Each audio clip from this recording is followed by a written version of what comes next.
Some scholars suspect that the scribes tampered with the story of Hagar and Ishmael in the Torah. Certain interpretations of Genesis 21, verses 14 to 21, portray Ishmael as an infant whom Hagar carried on her shoulders. Similarly, some question whether Genesis 22 verse 1 could refer to Ishmael, since Isaac had never been Abraham's only son, whereas Ishmael had been for 14 years before Isaac was born. How is this viewpoint presented? The viewpoint as mentioned is part of a critical analysis of the narrative of Hagar and Ishmael in the Torah.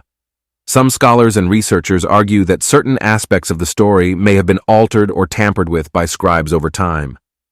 They suggest that these alterations could have affected the portrayal of Ishmael and his relationship with Abraham and Hagar. One aspect brought into question is the interpretation of Genesis 21 verses 14 to 21, which describes Hagar and Ishmael being sent away by Abraham. Some argue that certain interpretations portray Ishmael as an infant or young child whom Hagar carries on her shoulders, which they find inconsistent with the timeline of events.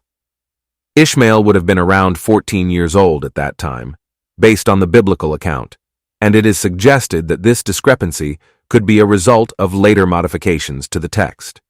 Additionally, another point raised is the interpretation of Genesis 22, verse 1, which states that God tested Abraham by asking him to sacrifice his only son. Some question whether this son could possibly refer to Ishmael, as Isaac had not been Abraham's only son at that point. Ishmael had been born to Abraham and Hagar before Isaac's birth, and for a period of 14 years, Ishmael was considered Abraham's only son.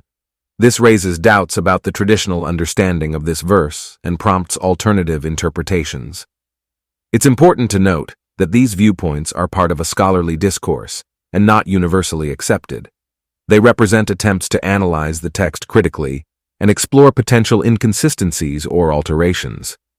Different scholars may have varying opinions on the matter, and the understanding of these narratives continues to be a subject of debate and interpretation.